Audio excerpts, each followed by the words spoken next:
Waalaikumsalam warahmatullahi wabarakatuh. Okay, guys, thank you for being here in our live class today. Alhamdulillah, we meet again after our Malaysia Day last week. I hope everyone had a good holiday. Yeah? Okay.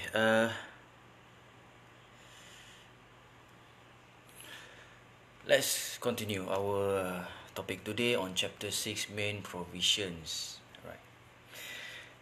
When we discuss about constitution, a part of the constitution there are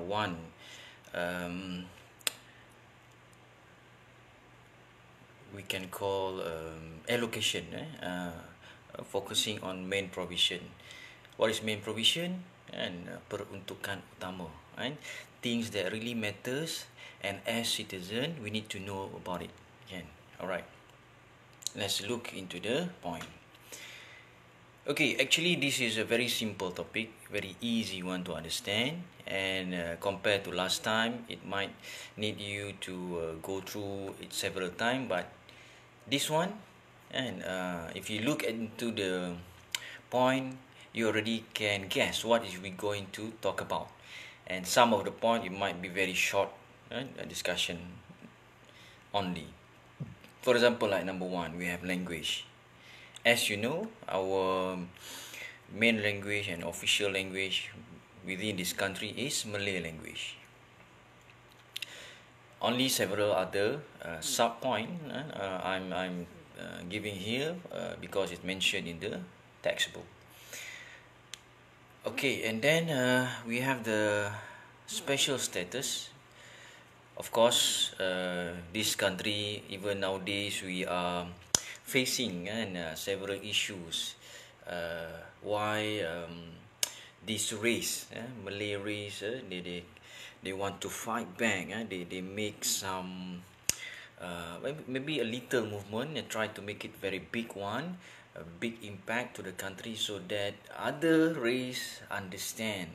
And it could be a just provocation, propaganda sahaja semata-mata, or in the positive side, let's have a look into the facts, and we as the citizen, especially we are the Malay race, get into the fact that this nation built up by this race.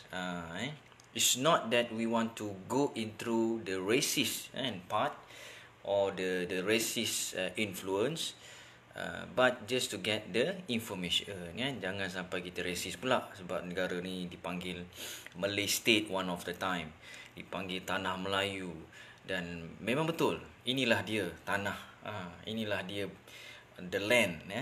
Macam orang kata Thailand ialah tanah kepada orang Thai, manakala Malaysia adalah tanah kepada orang Melayu. Okay, that's a part of extra for special status. Religion, yes, everyone knows, and actually, even though the other race living together with us, they admit and that this is the country of Malay, and this is the country that the Islamic religion is the main and religion official of the state. Okay, sebenarnya mereka pun mengakui dan tiada perbalahan. Mereka sendiri tidak ada penentangan dalam isu ni sebenarnya. Okay, kita akan tengok detail nanti. Rights, okay, rights kita akan pergi panjang. We're going to look at all the rights that have been listed down in the constitution and under main provision. Citizenship, kita ada dalam one or two slides saja, is tu kan, tambahan sikit 2 slide I think, and talking about the rights of citizen and some issues regarding citizens. Alright, continue. Anyone with me here? Boleh ke sesiapa komen kat situ? Is it function comment today? Saya nampak kat sini bagi salam daripada Ika dan juga Atira tadi. Okey, language, lingua franca. Yang pertama, bahasa Melayu kita dikenali juga sebagai lingua franca. Term lingua franca diguna pakai, been used to refer to our Malay language. And actually, when we study lingua franca, it has been in this world throughout centuries. And dah berkurun lah, lingua franca ni diguna pakai, terutamanya di kawasan gugusan api Cilago ni, Nusantara, kita panggil gugusan Kepulauan Melayu. Alright. Okay, yes, saya nampak reply daripada Bella juga. Okay, good. And ada kata satu masa zaman dulu lingua franca have been used in a very wide area, kan. Dia include selalu saya share benda ni, tanah Melayu, Sumatera, Jawa, Kalimantan, Borneo dan juga Sulu. Dan dia kata tanah Melayu sebenarnya termasuk juga kawasan Selatan Siam. So kita boleh tengok kawasan itu meliputi daripada seatas-atas kawasan Selatan Siam, kemudian dia berkembang kiri dan kanan Indonesia dan Filipin, kemudian dia terus ke bawah sampai hari ini masih lagi di bawah Indonesia. So tengah-tengah ni tanah Melayu termasuk Singapura, Borneo, termasuk Brunei. We are using the lingua franca. Ada yang kata lebih besar daripada itu. Ada kajian mengatakan kepulauan daripada Indonesia ke arah Afrika.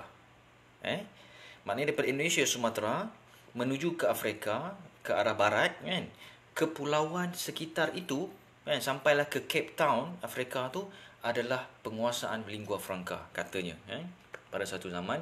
Dan daripada kita punya Sultan Sulu, which is Kalimantan dan Filipin, kan, bahagian selatan juga boleh ada beberapa kepulauan sehingga ke New Zealand, ke Australia tu, kan, adalah jajahan taklukan lingua franca.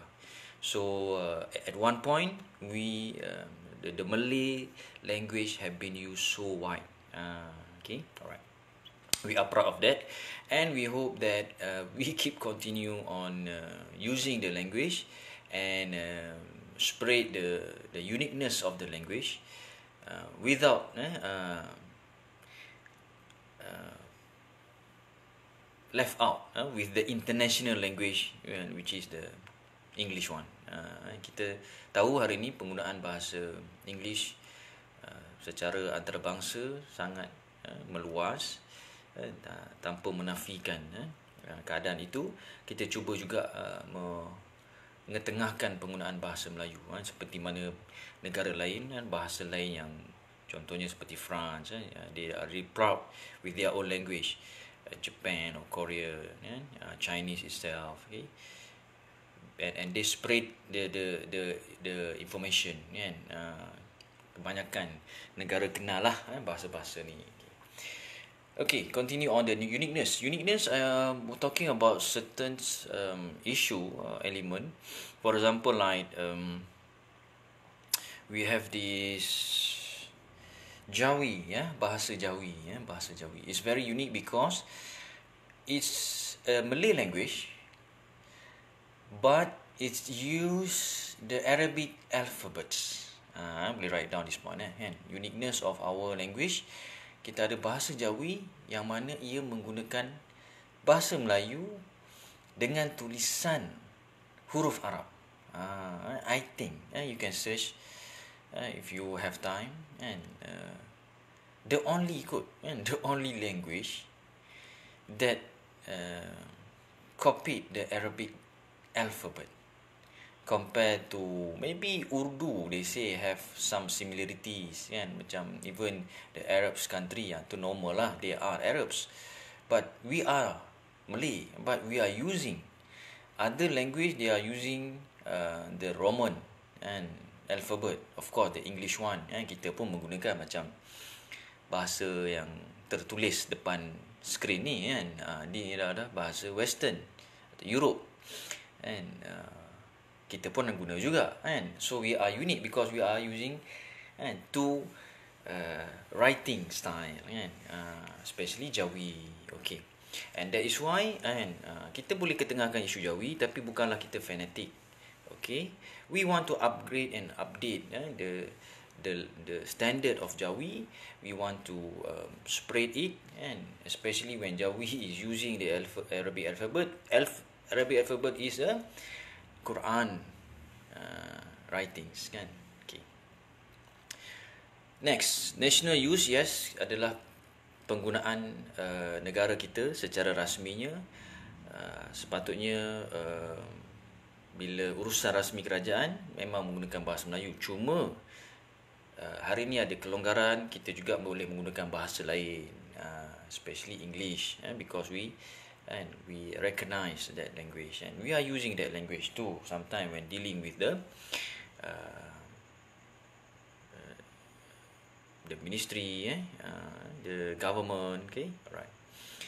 And then any official purpose, tidak menjadi kesalahan kalau kita menggunakan bahasa Melayu sebenarnya. Okay, sebab dia adalah bahasa rasmi kan.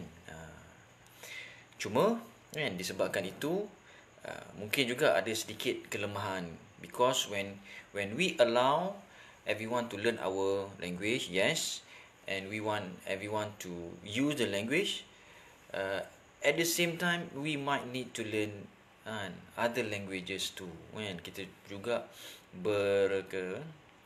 kelebihan kalau kita sebenarnya belajar bahasa lain kan. Sebab kan, kaum yang lain tahu bahasa kita. Of course, kelebihan yang ada, kita boleh bercakap dengan mereka dalam bahasa kita, dan mereka kena bercakap dalam bahasa kita untuk kefahaman kita. Cuma kalau kita dapat tahu juga bahasa dia, is added value, advantage for us. Kalau kita boleh bahasa Cina kan, contoh macam Dr. Azizan, and one of the factors that he really had is he knows the Chinese language, and he have a good relation with the Chinese race. Okay, and he also use some part of the Chinese style in business. Contoh, okay, ini ada kelebihan kalau kita tahu bahasa lain. Sama juga macam kawan-kawan yang mungkin tahu bahasa India, dia boleh deal dengan kawan-kawan daripada kaum India. Macam itulah. Okay, hope it's very clear. Continue. Another topic, which is the special status. As we know, yes, Malay, and among those very important things in this status is that, wait a while.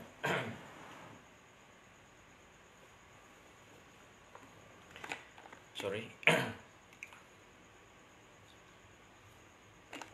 Okay, antara yang dilebihkan dalam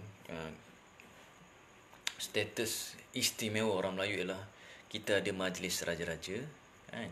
Dan majlis raja ni adalah majlis yang tertinggi dalam negara Malaysia, negara kita ni, and we are abide by their governance and their rulings, and all of them must be Malay race. Okay. And saya selalu ulang banyak kali kan, mustahil kalau ada yang cuba provoke kan, when some of us and among us and among the Malays saying that, and one day the Agong might not be the Malay race, might be from other race, is actually a kind of a very low level of statement, and you should learn this in school. Agong of course dia mesti Melayu, sebab majlis raja-raja adalah daripada kelompok orang Melayu, wajib adalah warisan daripada keturunan Melayu, maka Agong dilantik daripada kalangan raja-raja Melayu juga. Okay, advantage of Malay race, there are the Islamic matters, of course, Agong itself controlling Islamic matters, and Agong need to uphold Islamic rules. Hari ini alhamdulillah kita nampaklah kepentingan peranan Agong sebagai pendukung kepada agama. Sebab itu, another provocation saying that this religion and that religion going to be quarreling and so on, actually Agong need to step up, man. Kalau berlaku permasalahan agama, maka Agong yang bertanggungjawab. Dan mustahil Islam runtuh di negara Malaysia ni. Okay. Dan kalau ia berlaku, kalau betul yang diprovokkan itu berlaku, daripada orang kita sendiri, Muslim, Malay ni sebenarnya, how weak we are. And if you say that kind of statement, you are showing that we are too weak to handle our own matters. You are saying that not just we are weak, but the Agong itself very weak. And we need to stand firm, and we need to support the effort coming from our own religion department. Dan kita tertanya juga, terutamanya kalau mereka yang terlibat dalam politik. For example, nowadays we are proud when the political parties having Islam as a part of their names, Parti Islam Malaysia ni, PAS ni, and being recognized by Agong itself to administrate our country nowadays. Walaupun tiba hari ni ada isu sebenarnya kan. Okay, dia tinggalkan isu tu dulu, baru sangat tengok macam mana kita bincangkan apa yang jadi next week pula. Okay, tapi when they are the one who fight for Islamic State, they the one who really strive for the Islamic rulings, kan? Hudud, for example, and they also sometimes question when is the wine, and like Carlsberg, like what else? Heineken, maybe Tiger, all these drinking factories, arak ni sepatutnya telah boleh di handle lah, diatasi lah. Sebab itu yang mereka perjuangkan selama ni. Okay, they provoke this thing. Okay, now they are a part of the power, so they need to show and they need to fulfill their responsibilities. Okay, alright. Hopefully, contoh kita tertunggu juga bila nak dibahaskan hudud. Walaupun kita tahu dalam parlimen kita bincangkan ada dia punya turutan, kan? Kita nak tahu turutan keberapa ni, sebab you guys dah jadi kerajaan. So bila kita nak bahaskan pasal hudud, kan? Penentangan daripada pihak lain tu satu perkara, kan? Kalau itu jadi alasan, semua perkara akan ditentang. Semua perkara tak mungkin berjalan. GST selama ni semua menentang, tapi tetap berjalan sebab kehendak kerajaan pusat.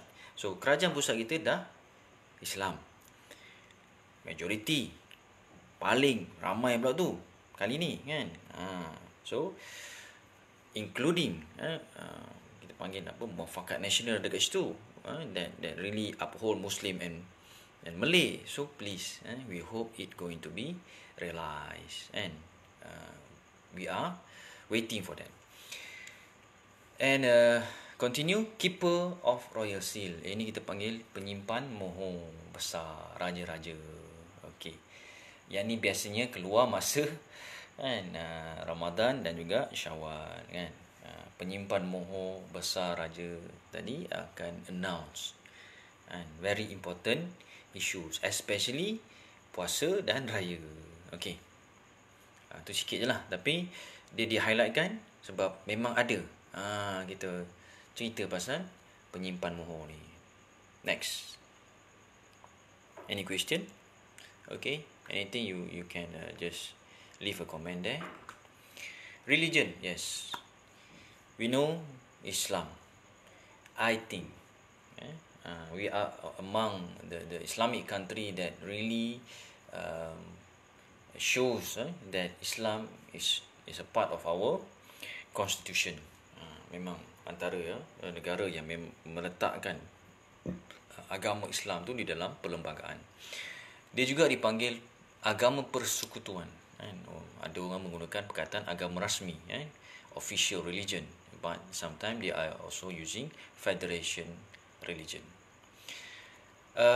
Even though such a way, and Islam is being stated in the constitution, we still allow the freedom of other religion practice in our country. If you are Buddhist, you are Hindus, and you are Christian, you can continue to practice your ritual, okay, and you have all the freedom. It's just that why and or what is the advantage of the Islamic religion? We can separate it. We can delegate. We can what? We can disseminate. Kita boleh sebarkan. Kita boleh secara terang-terangan converting others into our religion. And it's allowed by the constitution. Agama Islam practice macam mana, no one can stop it in this country. And any matters related with argument of religion, we have the advantage. You need to follow our rules. Macam tu. Contoh hudud. Kalau kita kata ditentang oleh agama lain, mana mungkin? Mustahil. Agama lain menentang Islam. Dia pun tahu. Dia mungkin keluarkan kenyataan, tapi kekuasaan termaktub dalam perlembagaan ialah Islam. Maka orang Islam yang berada di tampuk kepimpinan yang selama ni memberi alasan ada penentangan, seolah-olah macam menafikan hak Islam dalam perlembagaan. And we afraid, yang ni kita risau, yang mungkin juga jadi fitnah. Saya sangat risau personally. Yang menentang tu sebenarnya lah orang kita juga. Kita bimbang kalau it happens such a way. Because you say Islam like that and like this. You say Islam is very good and very decent. But you are the one who shows a bad attitude. You the one who sometimes use a bad word, language, cursing others. So is it Islam? And it happened personally to me. Bukan kita nak mengutuk Islam tu, tapi orang yang mengamalkan Islam tu. So this is a part of the strive of my own personal fight. Kita sebenarnya nak memperjuangkan agama tu mengikut cara perjuangan baginda Nabi sallallahu alaihi wasallam. Kita nak berjuang tu mengikut cara Nabi. Contohnya paling ketara, kita ada kes siapa yang hina Rasulullah sallallahu alaihi wasallam, kan? Adalah kelompok kawan-kawan ni yang Melayu ni macam menunjuk belagak something. Bukanlah saya nak nak provoke, kan?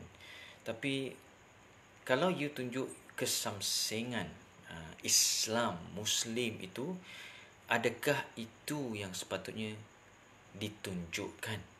Kan, kita tunjuk something, kita geram sebab dia hina Quran, dia hina Nabi, kan? Dan kita pun balun dia, kita rakam pula tu, kita viralkan, ramai orang sokong. Adakah itu yang agama mahu kita tunjukkan kepada dunia? So bila orang kata kita teroris, kita pula tunjuk kita teroris. Contoh. So that's the thing. Okay. And come back to how Nabi sallallahu alaihi wasallam used to show to us. Macam mana cara Nabi tunjuk? Nabi kata apa? Hari ni kita ada share dalam kelas face to face dekat kelas normal. One of hadis Nabi kata, jangan kamu menimbulkan kemudaratan. You are forbid from doing harm to others or to return harm to others.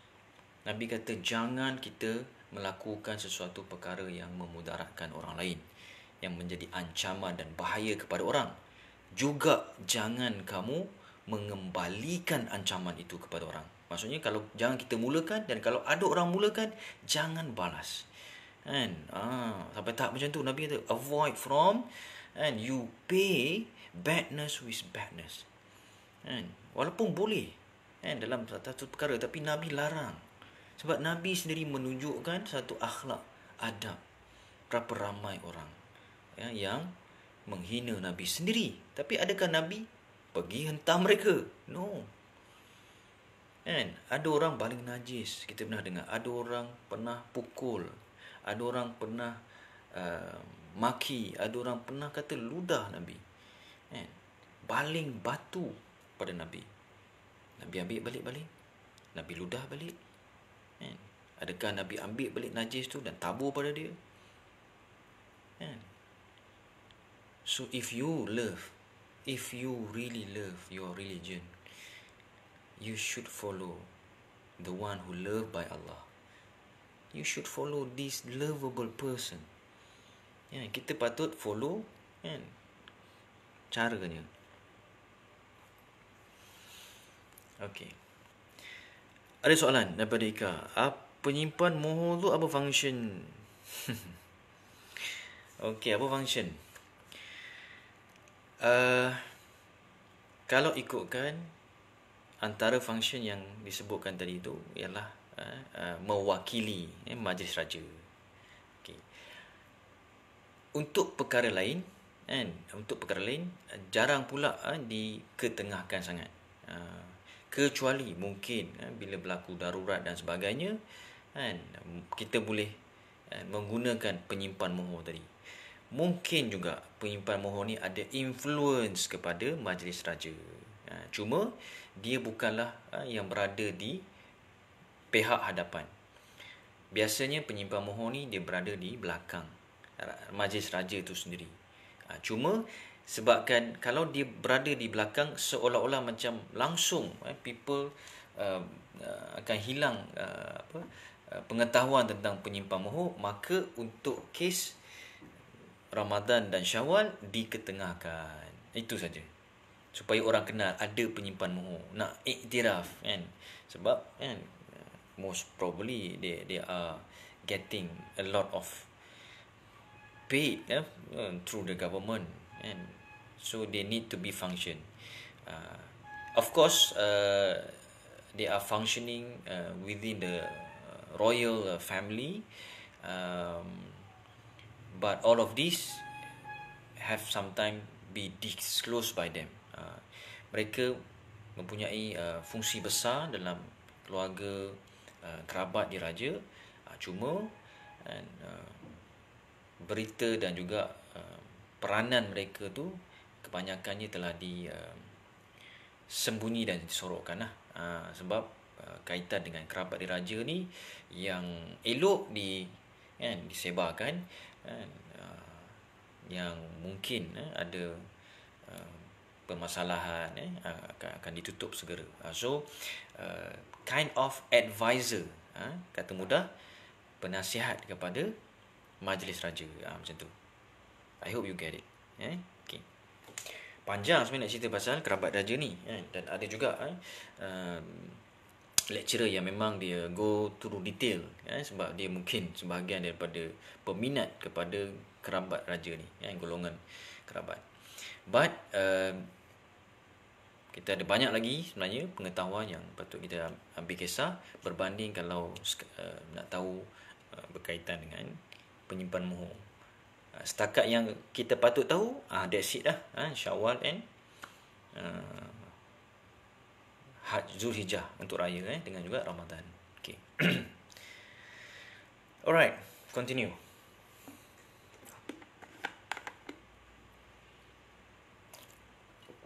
Kelebihan menjadi agama rasmi ialah Islamic education.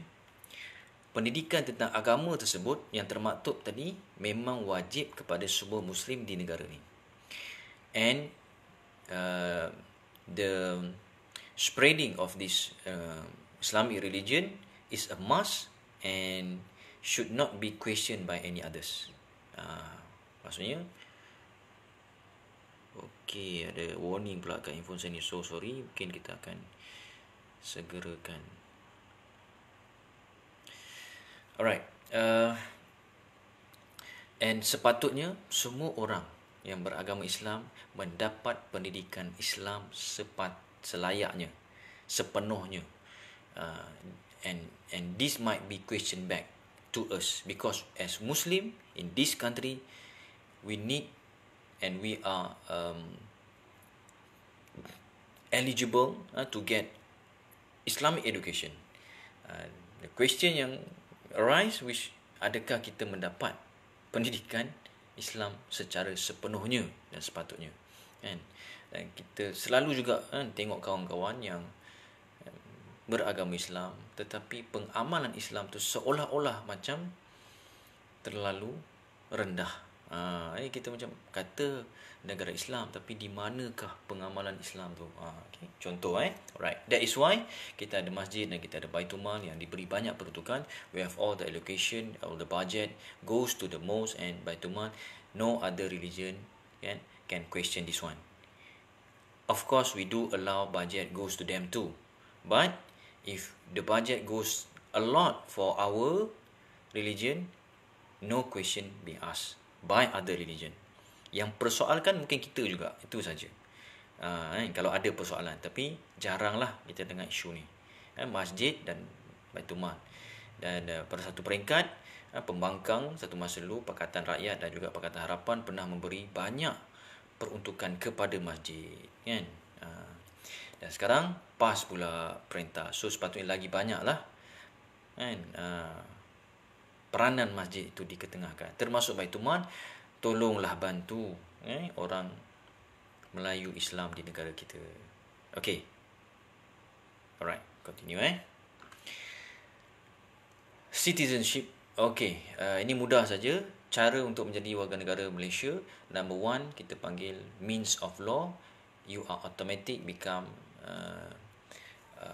Malaysian citizen when you born in Malaysia. You can apply and normally is called automatic. Registration, kita kena apply, kita kena mohon pendaftaran tadi. Boleh tak kita nak jadi warga negara, akan diluluskan bergantung kepada keadaan. Naturalization dipanggil interest. Yang ketiga adalah kaedah natural. Natural maksudnya kalau individu tadi ada kepentingan, kita boleh jadikan dia warga negara. Ini selalu berlaku pada beberapa negara lain yang memang menggunakan kaedah ketiga ni. Kalau individu tersebut, the individu have some outstanding skills like football, what else? Maybe in sport normally, and if they interest to be in the country as a citizen, so they can use the third types of citizenship, which is naturalization. And then affiliation, gabungan. Gabungan ni maksudnya kalau kita tiba-tiba menjajah negara baru, tiba-tiba ada negara baru nak join kita. Contoh katalah Brunei tiba-tiba nak join kita, macam tu contoh. Ataupun Selatan Manila, kawasan Sulu nak join kita, for example. So we can automatically and make them a part of our citizen. Okay, very simple je.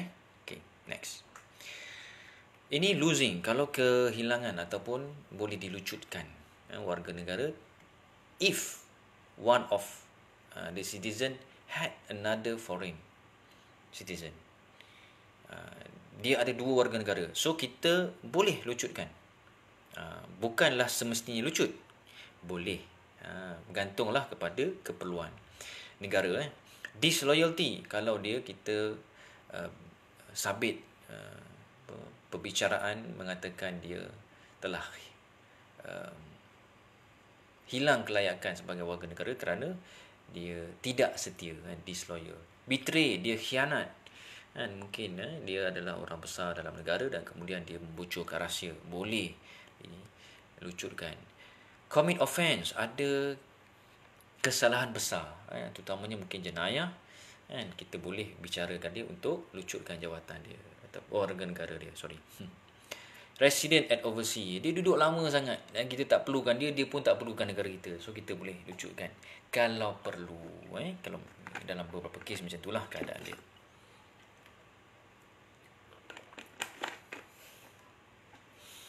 Okay, very easy this one.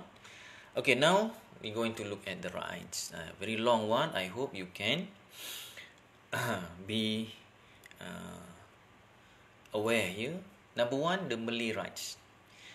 Hak orang Melayu Maknanya keutamaan orang Melayu sebagai agama Islam. Sebab tu kalau ada converter, kita boleh sorry. Kalau ada converter, kita boleh pertikaikan. Kita boleh halang dia daripada bertukar agama. Walaupun itu adalah salah satu kebebasan yang cuba diperjuangkan oleh setengah pihak, tapi sebab termaktub dalam perlembagaan, kita boleh halang dia daripada keluar. Kita boleh buat segala cara untuk dia keluar. Dan kalau ada orang pula masuk dalam agama kita ni, kita boleh mempertahankan dia semaksimum mungkin berbanding agama lain. You tak ada hak. Sampai tak macam tu di negara kita. Language, of course, bahasa Melayu. You tak boleh bahasa Melayu, kita boleh ancam you. Contoh, custom, yes, adat budaya Melayu boleh diamalkan di mana-mana, tanpa ada siapa yang boleh pertikaikan. Public service, sorry, kat situ ada typo. Public service adalah hak orang Melayu yang utama kotanya. Sebab tu kita tengok dalam perkhidmatan kerajaan kebanyakannya Melayu. Memang kita bagi hak itu pada orang Melayu. Ekonomi, peruntukan banyak kepada orang Melayu. Cuma yang ni ada sikit persoalan. Banyak peruntukan pergi, bajet kepada orang Melayu, tetapi kita nampak peningkatan ekonomi banyak berlaku pada kalangan orang bukan Melayu. Bukan nak salahkan orang bukan Melayu, tetapi apa yang berlaku ialah di manakah orang Melayu yang dapat peruntukan tadi, kenapa masih lagi kita berada bukan antara yang menguasai ekonomi. Kalau mereka boleh buat tanpa peruntukan, kita yang penuh dengan peruntukan ni sepatutnya lebih hebat ekonominya. Cuma mungkin juga dalam satu sudut yang lain, orang Melayu yang beragama Islam ni dia ada mungkin konflik dia panggil, konflik interest. When you talk about Muslim, you talk about Malay, yes, we want to go for financial power, we want to uphold our wealth, and we want to upgrade the level of material. But at the same time, when Islam teaches to be wasatiyah, average, sederhana, so it might consider a part of it. As long as if there are people who in needs of help in terms of economy, Malay should get or having the rights more, including education, pendidikan kepada orang Melayu ni lebih diutamakan berbanding bangsa lain. Walaupun sebenarnya bangsa Malaysia mendapat hak sama rata, tapi ada kelebihan pada orang Melayu. So peruntukan GPA, PTPTN towards the Malay is higher. It should be we are the most wealthy and the most educated and the most intellectual race in this country, because we have all the rights given. Continue. Personal rights, everyone, ni semua orang, equality, sama, hak sama rata. Kita tak boleh kita ada hak istimewa, tapi bukanlah kita melebihi yang lain. Patutnya dengan hak istimewa kita ada, kita lebih lah, tapi kita juga memahami hak kesamarataan. Okey, tak boleh nak merendahkan agama lain, dia tak boleh juga nak menghina budaya dan bangsa lain. Property, semua orang boleh berharta. Exile, semua orang berhak berada di mana-mana di Malaysia tanpa dibuang daripada negara ni, ataupun disingkirkan ataupun dipulaukan. Exile. Gather, ada hak untuk duduk bersama di mana-mana, berkumpul beramai-ramai. Okey. Sebab tu of course ada law dia lah, nak kumpul kalau lebih daripada berapa kena minta kebenaran supaya ada pengawalan. Association, boleh berpersatuan. Kenapa persatuan ni penting? Kenapa dia highlightkan persatuan? Sebab sometimes those people when they have in certain organisation, that organisation really helps them to maybe surviving in this country. Contohnya especially yang bukan Melayu, kerana ada persatuan lah, ada dana daripada kita boleh kata gang, club, maka boleh survive kat negara ni. Ni nampak macam kelebihan berpersatuan.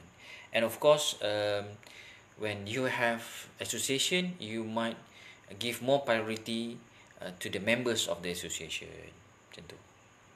Next, freedom, hak kebebasan. Bebas apa? Bebas daripada penghambaan. Slavery should not be in this country, and we ban slavery. Movement, you are free to go anywhere within the country. Voice, you can say anything. Religion, you can have any religion, but of course it has limitation. Ada kebebasan, bukan siapa-siapa nak halang, nak pergi mana, ikut peraturan, that's it. Bebas mengikut peraturan. Okey. Kalau kita kata bebas tanpa peraturan, habislah semua orang boleh pakai sukati kat mana-mana kan. So you have the rights, but it limits to the rule. You need to know the rules under the constitution. And hari ni tak ada siapa boleh question you nak beragama apa. Walaupun kan sebenarnya agama Islam untuk orang Melayu, ada juga orang Melayu yang bukan beragama Islam. Tapi kan kita tidaklah sampai menghalang. Kita boleh persuade, but it's their rights. Kita tak boleh paksa dia. Macam itulah. So hak bersuara, kalau kita menyatakan hasrat kita, siapa-siapa nak nak berbahas dengan kita dengan cara yang baik, bukanlah dengan maki hamun. The moral standard should be one of the Malay standard. Kita sepatutnya meletakkan moral level, so nilai murni adalah perkara yang tertinggi, sebab kita dalam Melayu. Kesopanan dan kesusilaan tadi antara yang kita amalkan, tambah pula kita beragama Islam, ada adab dan akhlaknya. Okay, next. Rights are a part of the principle that we follow, the humanity principle, hak kemanusiaan international, hak antarabangsa universal, hak sejagat, dignity, hak maruah, security, hak keselamatan, dan United Nations rights. All these rights coming from others that we follow, and we can apply the same principle here in our country. Question?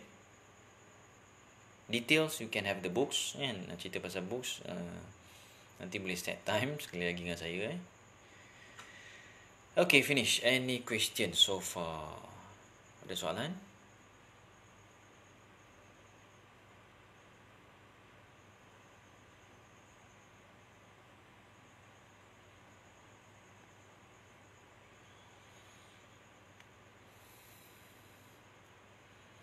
Okay, untuk teruskan today task macam biasa, kena siapkan kerja.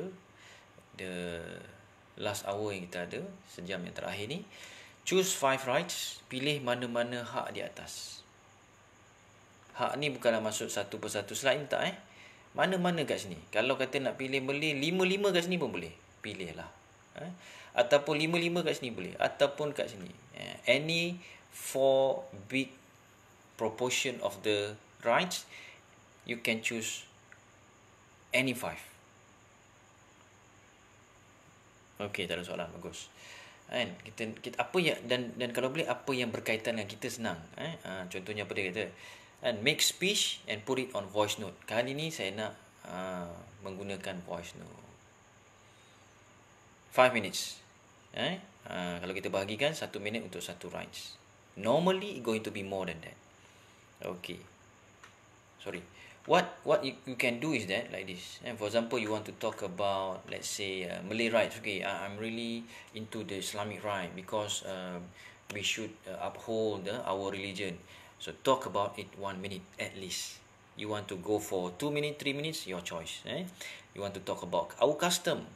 You want to talk about our economy or any other rights other than this one. You find out outside there.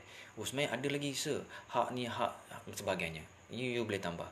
Janji 5 hak tadi. Okay. And then you boleh juga cerita pasal kenapa pentingnya hak kesamarataan, hak berharta, hak berkumpul. Pilih salah satu daripada semua ni, 5 saja, kan? Okay.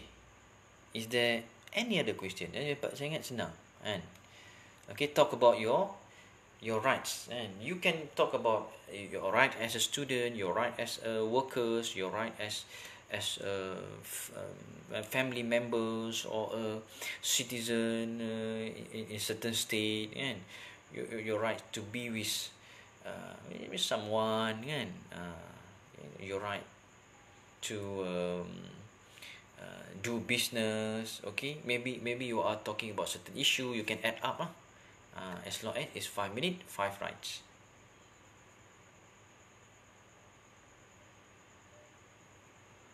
Okay, ada soalan ni apa ni? Tak ada Okay. Perfect practice, press potential possibilities. Kita bila kita nak jadikan sesuatu perkara itu hebat, kita kena push untuk melakukan latihan sehingga ke tahap kesempurnaan. Dan kesempurnaan latihan itu akan membolehkan kita melakukan perkara itu dengan sempurna. Dan kita nak bagi penekanan pada potensi dan possibility ni apa? Ruang yang terbuka macam itulah possibility. Okay. Alright, if that's so easy for you to understand, yes, of course this is a very easy topic. We have covered chapter 6, so see you in WhatsApp group. If any question, you may rise over there and complete your task. All the best. Thank you for your attention today and your commitment. Assalamualaikum.